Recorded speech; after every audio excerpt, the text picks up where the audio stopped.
Breaking news tonight, the girl school shooter's dark online past links to odd and scary sites like Watch People Die, and in the last hours has an accomplice been identified.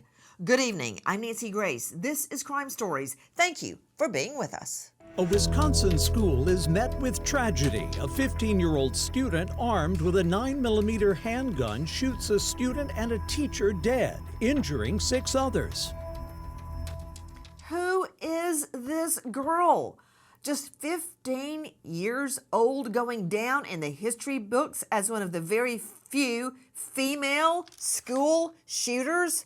What possessed a teen girl to have an obsession with dark and morbid, even gruesome websites? What, if anything, did her parents know?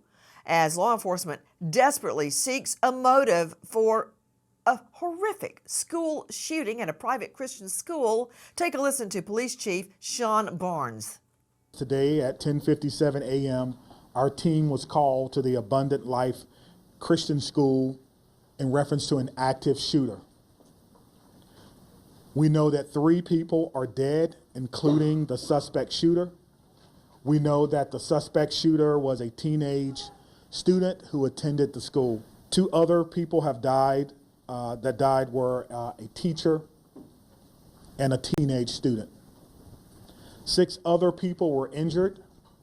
2 students are now in critical condition in the hospital, and these injuries are considered life-threatening injuries. Why? Why did this happen? You were just seeing the Chiefs video from our friends at Fox 9, Minneapolis, St. Paul, joining me, an all-star panel to make sense of what we are learning. This, as it emerges, a much older man that she apparently had met online may have planned a simultaneous terror attack to go down at the same time that she unleashed a hail of bullets in a private Christian school. Why is this happening? How is this happening? Straight out to Bria Jones, joining us out of Milwaukee, investigative reporter, Fox 6 in Milwaukee. Bria, thank you for being with us. First of all, let's go back to that moment and dissect what we know happened at the school. What happened?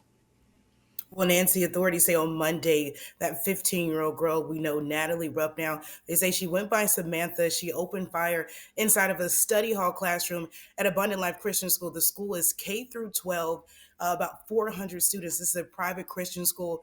We know that ultimately she shot and killed 2 people, a 14-year-old girl who has been identified as Ruby Vergara, as well as a 42-year-old teacher that was identified as Aaron West. Now, we know that there are 6 other people who were also shot late last night. There was not a press conference. I was actually at the school yesterday. There was not a press conference, but around 9 o'clock, we did receive an update from the police chief that at least 4 of these victims have been released from the hospital, 2 of them still in critical condition, fighting for their lives today. Straight out to Robin Dreeke, behavior expert, former FBI special agent, for my purposes, chief of the FBI Counterintelligence Behavioral Analysis Program, author of Sizing People Up and Unbreakable Alliances. Robin, we always look to why. Of course, that's not required in a court of law, but could I just point to what we are learning about a sick website that she seemingly was obsessed with called Watch People Die? Apparently, there are over 3 million people in all that have ever visited this website. It's graphic, it's upsetting, it's people getting shot to death, run over, killed, beheaded.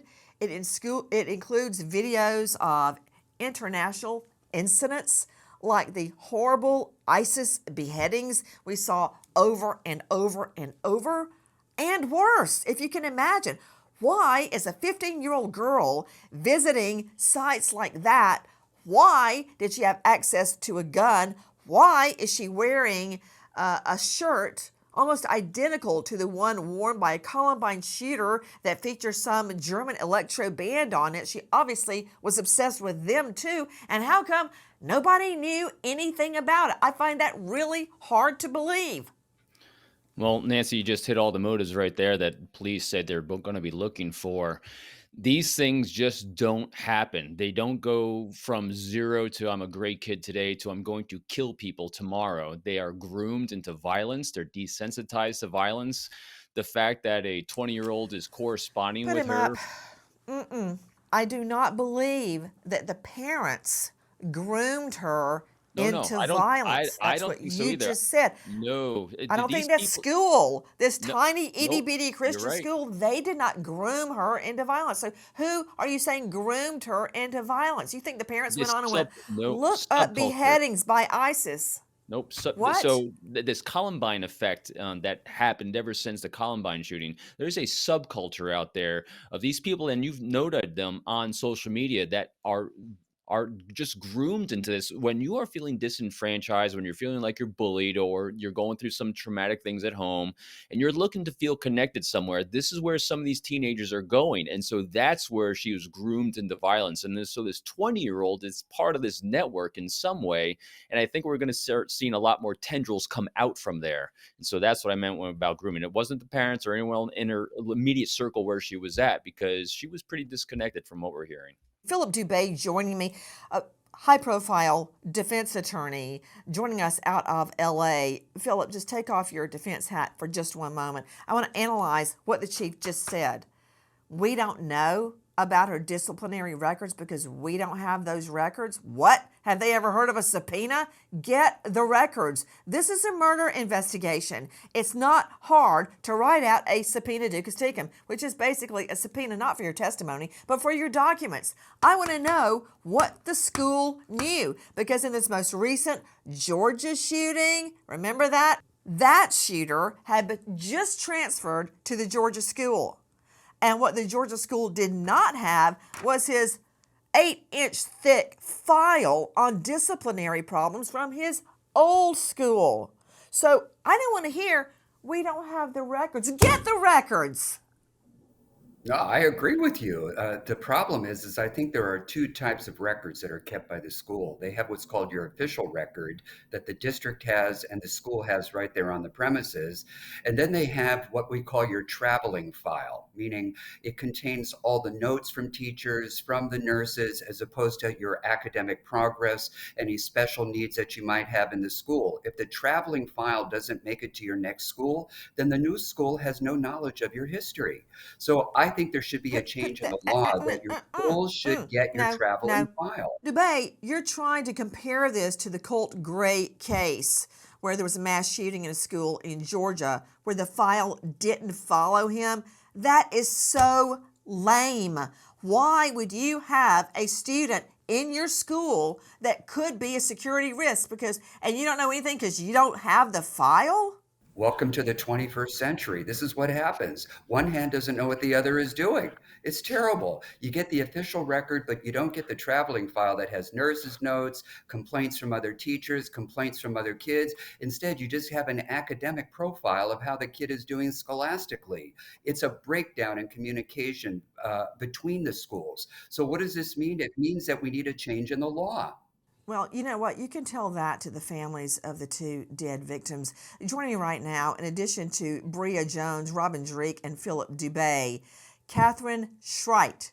Katherine Schweit, the creator of the FBI's Active Shooter Program, former Chicago prosecutor, career FBI special agent, who authored Stop the Killing, How to End the Mass Shooting Crisis, and How to Talk About Guns to Anyone. Katherine, thank you for being with us. This sounds like a broken record. After the Georgia mass shooting in a school, it was highlighted the significance of getting records from the previous school. Now, what Rupnow's records show, I don't know that. But I think it's a huge dereliction in duty for the current school not to insist on those before they allow a student in. No, I'm with you on that, Nancy. You have to know what's coming. And I'll tell you, I live in Virginia, Northern Virginia, about, I don't know, a few blocks away from the shooter who shot up Virginia Tech High School or Virginia Tech University. And that shooter went to my kids' school, where my two kids went to high school. And that shooter at Virginia Tech had problems in high school, that information was never passed to Virginia Tech. And then Virginia Tech had no idea that this kid had all kinds of issues when he was in high school. What happened after that is that the state legislature changed the law and said information has to pass from school to school. And we have seen this in a lot of cases where a shooter moves, and not just a shooter, right, but another student who's got violent ideation, they move from one school to another because they're kicked out of one school or kicked out of another. I will say this school is a 12 through K school, so I think we have to verify exactly how long she's been there. But absolutely, you're right. The records have to move with, because there isn't a way for the teachers to know what they're dealing with and whether this is an explosive kid or whether this kid is buried in their own world and going to cause a problem that isn't going to we don't know about. Well, that's really interesting. You said that they've got to know whether the kid is, quote, buried in their own world. I don't know how they have access to a student, a child's social media, because I got to tell you something. Robin Dreeke, FBI behavioral analysis expert, according to what we're learning now, she allegedly posted under the username Crossixer, and commented on a video of suicide, saying, "Gotta be thinking of something while hanging himself." She writes, "I wonder what a lot of people think before they die, Like just simply if it's they want to die at all, or just nothing, or perhaps just sex or something stupid. One thing I would bother to think is, just do it already if I was killing myself. But I guess it depends on the situation. I mean, it goes on and on, Robin Dreeke. She's commenting so casually, almost flippantly, about homicide and suicide. Yeah, there's a lot of idolization going there, and it's extremely sad that there's not more observation going on with her from her parents. I mean, the parents' culpability in this is going to be really interesting as it comes out. And the big thing here, access to firearms. Kids and individuals that are shown a pattern of behavior over time, because again, I said doesn't go from 0 to 100. Access to firearms is really key and critical. How does someone like this have it? They shouldn't. And she shouldn't. Bria Jones joining us, Fox 6 Milwaukee. What, if anything, do we know as of tonight about her manifesto? Why is a 15-year-old girl writing a manifesto anyway? An evil manifesto, likely about death, bitterness, anger, and nobody noticed that? Well, Nancy, at this point, the big thing is that the police chief, the mayor of Madison, they're all saying that they want to avoid misinformation. They're trying to verify exactly where this alleged manifesto came from. A lot of concerning words in there. We can see there's obviously some trouble with the family coming from this manifesto as well, if it's actually from her. Right now, the big thing, the police chief, they're saying they're just working to confirm, investigating where exactly this document came from. We know they executed a search warrant at her home. That's where they say they retrieved some information that could be vital to determining the authenticity of that alleged manifesto. A second grade teacher at Abundant Life Christian School in Madison, Wisconsin calls 911 at 10:57 a.m. to report an active shooter inside a study hall classroom at the private Christian school. Inside the study hall class, students from several different grades dive for cover. A deputy with the Dane County Sheriff's Office is first to arrive on the scene, followed 24 seconds later by a Madison police officer, and they immediately enter the school. Inside the school, officers report the shooter is down and the weapon has been recovered. Less daylight means higher crime rates. We all know that. Stay safe, gain peace of mind with Sabre, the #1 pepper spray brand, offering safety tools to help you live confidently. Equip your daughter for college with Sabre's pepper spray and personal alarm. Your sister for nighttime exercise with an LED run pepper gel. And secure your own home with a door security bar at night. Trusted by over 5,000 police agencies and over 100 million people. Visit saberred.com/Nancy Grace. Use code Nancy to save. 15-year-old Natalie Rupnow, also known as Sam, has a troubled and turbulent home life. It all comes to a boiling point one Monday morning as gunshots ring out in the Abundant Life Christian School's hallways. Saying a turbulent home life, the parents were divorced and remarried, then divorced and remarried, then they have her going back and forth between homes like every 2 or 3 days. I would be more worried because both parents seem to be loving. There she is getting a karate belt. About her sick obsession with watching people die online and the fact that she is apparently courting online with a 20-year-old. Throw in a gun and target practice with an obsession with Columbine, and you have a school shooting in the making. Listen. Madison Fire Department arrives on the scene to begin providing immediate care and treatment of the wounded. Of the 8 people who are shot, 4 people are transported to SSM Health St. Mary's Hospital, and 3 are transported to University of Wisconsin hospitals. One of those victims dies on the way to the hospital, and one of the gunshot victims is pronounced dead at the scene. Joining us is a renowned medical examiner, board-certified forensic pathologist, Dr. Eric Eason. Dr. Eason, I've been thinking about the victims in this case and all the many near victims. Their deaths were very likely not instant. Explain. Well, a lot of it depends on where the gunshot wounds were located on the body. If you have a wound to the head, it's probably going to be pretty quick. But wounds to the chest or even to the abdomen, oftentimes death doesn't occur immediately at that point in time. You're going to have a time period where blood loss occurs, and then death will occur. And then we also have victims that are still in the hospital right now, and hopefully they'll make it, but their injuries are pretty serious. But it just really all depends on how many times each individual was shot and the location of the wounds and the organs that were damaged. When someone is bleeding out, like we believe the victims did in this case, you've got a teacher trying to protect her students, you've got another student, you don't immediately lose consciousness unless you're shot in the heart or the head. You lie there and know you're dying as you hear all the commotion around you and gunshots ringing out and students screaming. You are aware of that. Would have been very scary, yes. Deep state of despair is what you would have been going through at the time, yes, for sure. Who is this girl? Extremely rare for there to be a female school shooter, a teen girl. Very statistically unlikely. Who is she? Listen. 15-year-old Natalie Rupnow, known as Sam, is identified as the shooter. She is a student at the school and fired off multiple rounds inside the classroom.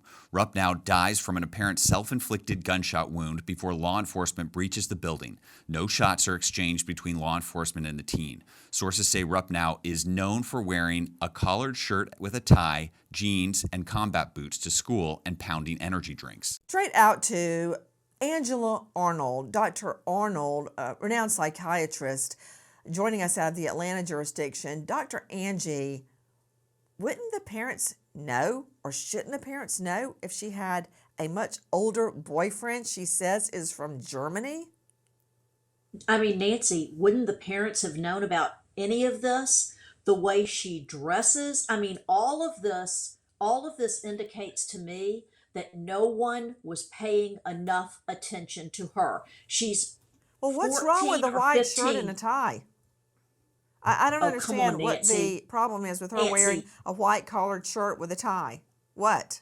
Well, why is she going by Sam instead of her actual name, Natalie, at a very small conservative Christian school? She is, as far as I'm concerned, she is completely out of place in this school. Okay? Probably the parents have put her there out of some sort of, because like you said, we don't have her records, but she's probably there because she's been so troubled that they thought, okay, if we put her in this small school, maybe they can help her. But you can't go back and forth between parents' homes and have different, because if parents aren't married, Nancy, I don't care how loving they appear, they're not getting along. Okay? So she's going back and forth between parents' homes several times a week. She can get away with anything she wants to get away with, number one. And number two, she's looking for someone to attach to. They're in the online boyfriend thing, okay? She was fraught with so many issues. I can't even believe that they were ignored by her parents. And I'm telling you, Nancy, that's where this starts, is with the parents.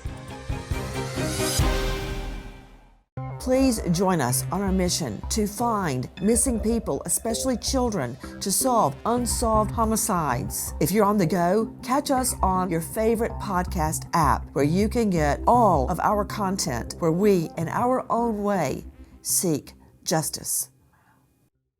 Police say her social media posts are terrifying, and accounts linked to Rupp now show an obsession with infamous past school shooters, white supremacist ideologies, and even a chilling message from the Unabomber Ted Kaczynski. A manifesto allegedly written by Rupp now shared his screenshots that show the teen was lonely and felt, quote, trapped and forced into my own corner. She admits she's a loner, but admits she will mourn for her friends, but sooner rather than later, they'll leave. Investigators trying to verify the origins of the manifesto being attributed to Natalie Samantha Rupp now as part of the so-called manifesto are being shared around the world. Describing herself as a loner, Rupp now is able to express unhappiness at what she describes as a broken home and makes many references to a therapist. Investigators have been able to uncover that Rupp now has seen a therapist and has been involved in a contentious custodial situation with her parents that had her splitting days of the week with each parent. The supposed manifesto ends with a quote from the Unabomber, quote, finally, one learns that boredom is a disease of civilization. Katherine Schweit joining us, creator of the FBI's active shooter program. Katherine, I just find it really hard to believe that the parents had no idea what was going on in this child's life. I mean, the theory of the idea of a female teen girl school shooter is almost unheard of. I've got a few examples, and they're usually because of a love interest. But how could you not know? For instance, she posts online on a video of a man jumping through a window that he is a, quote, fat version of Liam Payne, referring to the One Direction singer who jumped to his death in Buenos Aires. Okay, it goes on and on and on. She's just very, let me just say, frivolous as it relates to the loss of human life. I find that really difficult to believe that no one, I mean, they said she's going to a therapist. The therapist didn't know what was going on. The parents didn't know. The school didn't notice. Now people are dead. I think that I agree with you that I think that what they noticed had nothing to do with her online performance and platform. But they would have noticed other things. They would have noticed her school performance dropping. They would have noticed her isolation, the amount of time she spent online, the amount of time that she spent with her head buried in her phone, which is kind of something that I'm sure every parent thinks, well, my kid's always on the phone. Yeah, what's your kid on the phone doing? You know, and I think that's something that's important, because I think what you just said, frivolous, is a great word. But I think don't overwhelmingly look at a comment and say, oh, geez, that just shows they have no heart or they're careless, because comments on social media are so unowned, Okay. and they're so sarcastic. They're Okay, so I mean. agree with you. Some perverse comments online, you're right, that may mean nothing. People will send off a text in a heartbeat and then wish they hadn't done it. But these are a series of comments that were frivolously done, commenting on the loss of human life, be it through homicide or suicide. But okay, let's just pretend for the moment, let's suspend our disbelief for just one moment that that doesn't matter. let's focus on her obsession with the so-called trench coat mafia, the Columbine shooters. Listen. Police say her social media posts are terrifying, and accounts linked to Rupp now show an obsession with infamous past school shooters, white supremacist ideologies, and even a chilling message from the Unabomber Ted Kaczynski. Screenshots show the teen was lonely and felt, quote, trapped and forced into my own corner. She admits she's a loner, but admits she will mourn for her friends, but sooner rather than later, they'll leave. Rupp now is able to express unhappiness at a broken home and makes many references to a therapist. Rupp now has been involved in a contentious custodial situation with her parents that had her splitting days of the week with each parent. The supposed manifesto ends with a quote from the Unabomber. Quote, finally, one learns that boredom is a disease of civilization. Robin Dreeke, that is not a coincidence that she is wearing the same obscure shirt with an obscure German electro band on it that a Columbine shooter wore. It's not a coincidence. And she's taking target practice, shooting at the time she's wearing it. And that photo is posted all under the nose of her father. Yeah, I agree. It's not a coincidence. These things are following a track of pattern in her life where she's romanticizing about death, about dark imagery, and just talking about the parents here and their involvement or lack of involvement. It's strange that they put her in this school as well, trying to maybe shove off, responsibility of fixing what they might have seen as a broken daughter as they're struggling with their own issues. So it's a dark pattern of behavior that I think was emerging over time that people were ignoring and try to maybe shove off on someone else to fix. To Bria Jones joining us, investigative reporter Fox 6 Milwaukee, what can you tell me about a photo that has just emerged of Rupp now shooting an OK sign, as some people call it, but others call it a white supremacist sign, just before the shooting? Nancy, I've seen that image. Again, police tonight working to verify the authenticity, but the image is circulating online. They say that she actually took that photo in the bathroom shortly before this shooting took place. Again, Madison police working to confirm the authenticity of that photo, but again, just very scary. But it's eerie to think that she was seeing this therapist. She had this trouble with family life, but almost everyone we spoke to that had some sort of contact with her, that has known her over the years, even her neighbor, saying that she was always a kind and welcoming child. So she was able to disguise whatever troubles she was deeply dealing with very well. Now we hear that the home of the Wisconsin shooter's parents has been raided. Straight out to Bria Jones joining us, Fox 6. What happened? Nancy, investigators blew out that front door and they immediately went inside of the home. Our cameras are actually there for several hours searching for evidence. We know right now they were able to collect some evidence that they say will be crucial to determining any confirmed information that what they're trying to work to verify as far as the manifesto.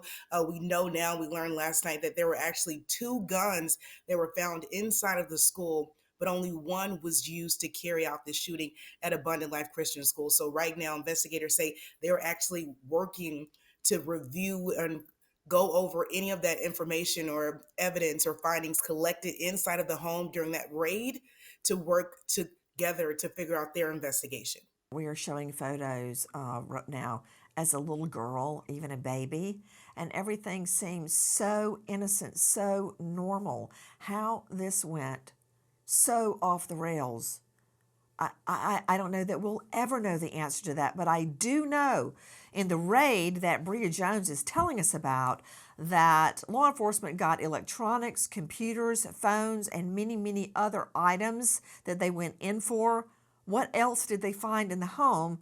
Why are they raiding the parents' home? And a new trend that is reverberating across our country, parents are increasingly being held accountable criminally for their child school shooter.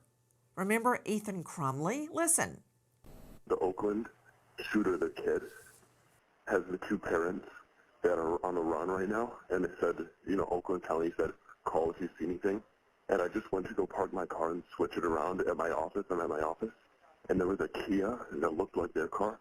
And I walked around and checked the license plate, and it's their car, and the woman is here next to the car. The woman is where? Sitting next to her car in the parking lot.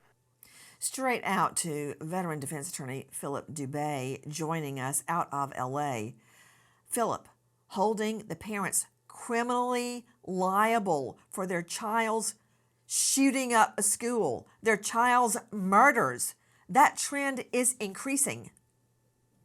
It sure is. And I got to tell you, if I were the Ruppnows, I'd be lawyering up and I'd be hitting up that school's collection plate to hire counsel right away. They've got a target on their back, for lack of a better term.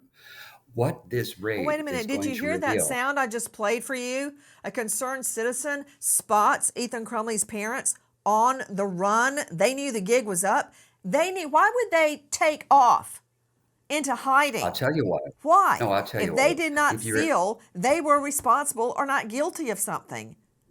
No. If you remember What? from the trial, what came out in evidence was that there were a series of death threats made against the parents. So they were on the run so that they would not be harmed. There were so many people outraged and upset in the community that the Crumbleys had a target on their back. That's why they hid out. Okay, you know what? Apparently, a jury did not agree with you. 2 juries, as a matter of fact, their cases were severed and they were tried separately. So much came into evidence about how the parents blatantly ignored their son. As a matter of fact, listen to this. My son, he had 1 bedroom and it got out of control. And every time I go to clean it, I just shut the door. I just didn't want to deal with it. So then I told him he could just use the guest bedroom until I could get his room deep clean. He's horrible at brushing his teeth. He went use the water pick we got him. He went brush properly. He would constantly get cavities in his braces, so we ended up taking the wires out. Because one time he had 13 cavities under the braces. Dubé, 13 cavities up under the boy's braces. 13 cavities. They couldn't tell he wasn't brushing his teeth.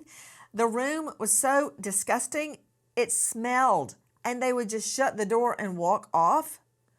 I mean, you add that into the fact that the child kept actually asking, I need help. That very morning, he wrote a series of documents, drawings of shootings and murders, and said, I need help.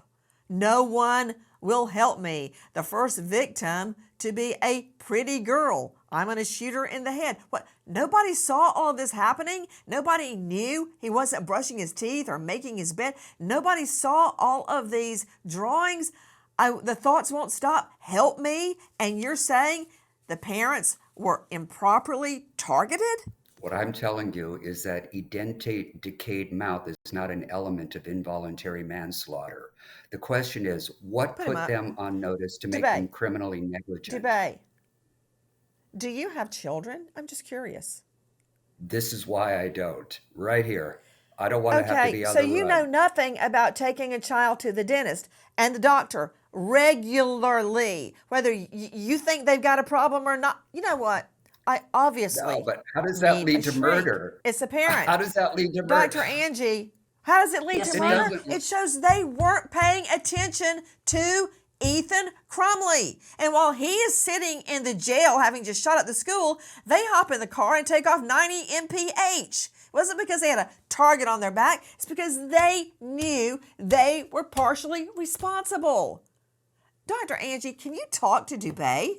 I mean, Nancy, I've had cases of parents who are very, very doting, attentive parents. They send their kid to the dentist, and all of a sudden he becomes an adult, and you can send the kid to the dentist all day long, but if he's not brushing his teeth at night, guess what? He might have rotting, decaying teeth. I've got a case like that I take care of, and he hasn't shot up a school. So it's possible that it could show neglect, but if the boy also had braces on, that doesn't show neglect. To Robin Dreeke joining me. Robin, apparently I'm not making my case to Dr. Angela Arnold or Philip Dubé that closing the door on your child's room that literally stinks, and not noticing that they're not brushing their teeth. This is not a grown man not brushing his teeth. This is a child. And it takes a while to get 13 cavities in your mouth. But what about this regarding parental neglect? Listen. James Crumbley purchased a Sig Sauer 9mm model SP 2022 from Acme Shooting Goods in Oxford, Michigan on November 26, 2021. A store employee confirms that Eason Crumbley was present with James at the time of the purchase. Per statute, James Crumbley completed ATF Form 5309A. On or about November 26, 21, Eason Crumbley's social media posts reveal photos of the semi-automatic handgun, along with the caption, "Just got my new beauty today," including an emoji with hearts, Sig Sauer 9mm. And Robin, then we learn that the very day of the school mass shooting, the parents are called to the school because very disturbing drawings are found, drawings by Eason Crumbley. So, Robin Dreeke, I'm not quite sure how Dubé and Dr. Arnold are coming to the conclusion that the parents were vigilant and bore no responsibility in Eason Crumbley's mass shooting. Well, what we're seeing here are data points, and they're all data points and leakage of neglect is what I want to say. So we have an arc of behavior of these parents and the mother said it very specifically, and this is what I think the jury saw too. She shut the door and didn't want to deal with it. And that is exactly how they dealt with everything. And what they did was that the father did was, so they didn't want to deal with it, so they bought him a gun. And so that's why the parents were held culpable in this, and that's why the juries found them guilty. And I think that's what we're going to be looking at juries from now on is how much are the parents responsible for those actions and responsible for the neglect? What kind of data points over time do we have to show? Katherine Schweit joining us, creator of the FBI's Active Shooter Program and author of Stop the Killing, How to End the Mass Shooting Crisis. Katherine, I've got to hear your thoughts on Crumbley's parents being held liable by a jury criminally in their son's school shooting. Yeah, this wasn't, I agree with you and disagree with your other guest. It was absolutely not a situation of, hey, a few cavities. That's a lack of knowledge about the case, and I appreciate that everybody doesn't know about the case. But in this case, half an hour after the shooting, the mother texted her son and said, "Don't do it."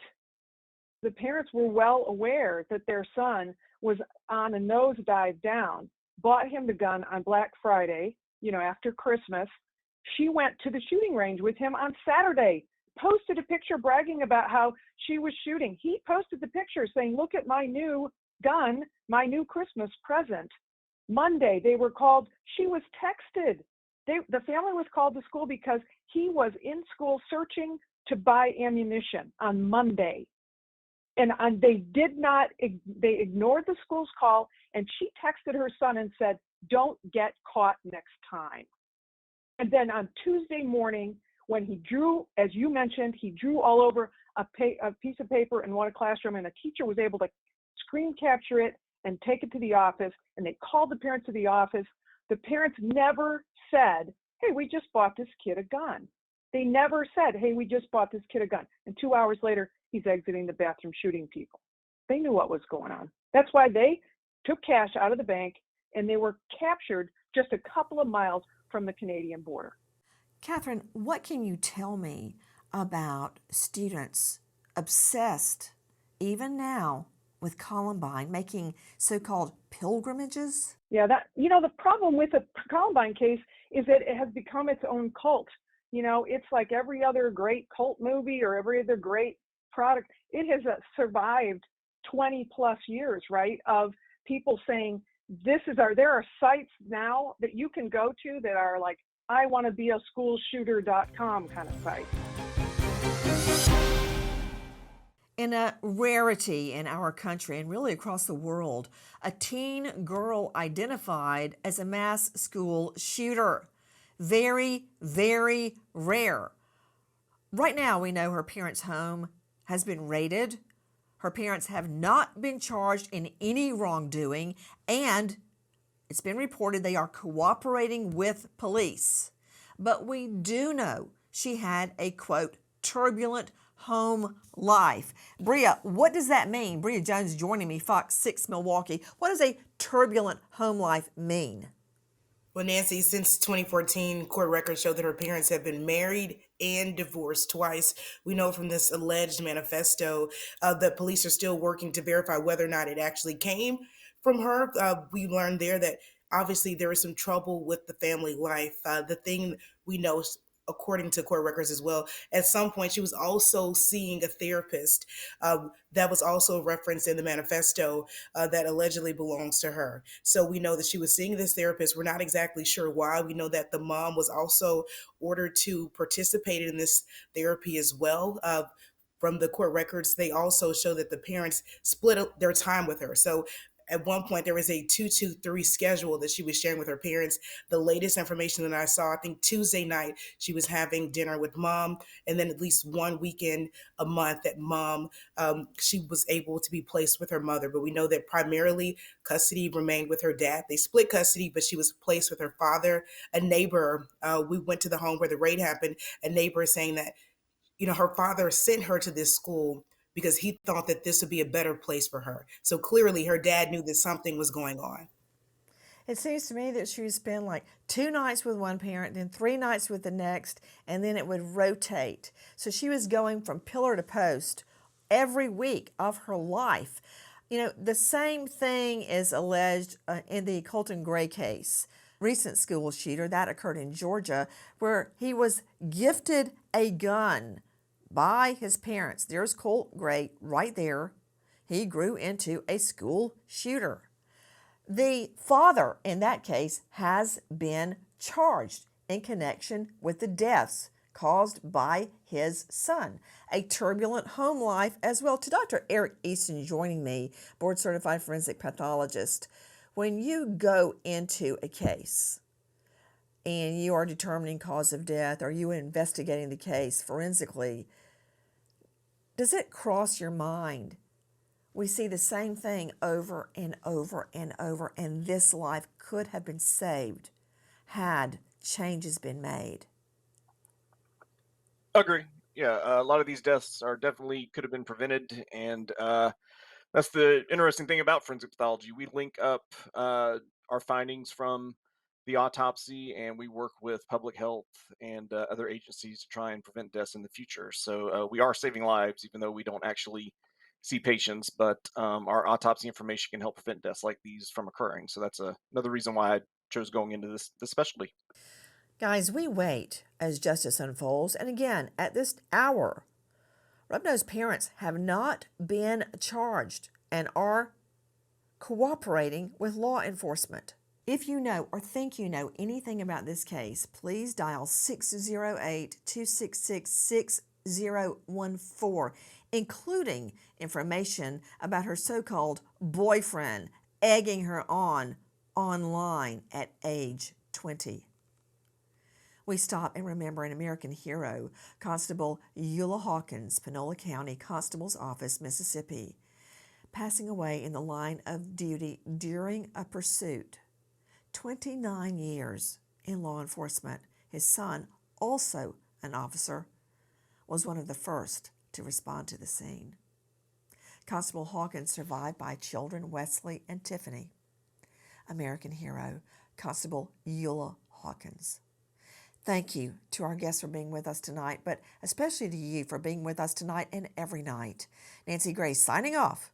I'll see you tomorrow night, 6 and 9 o'clock sharp Eastern, and until then, good night, friend.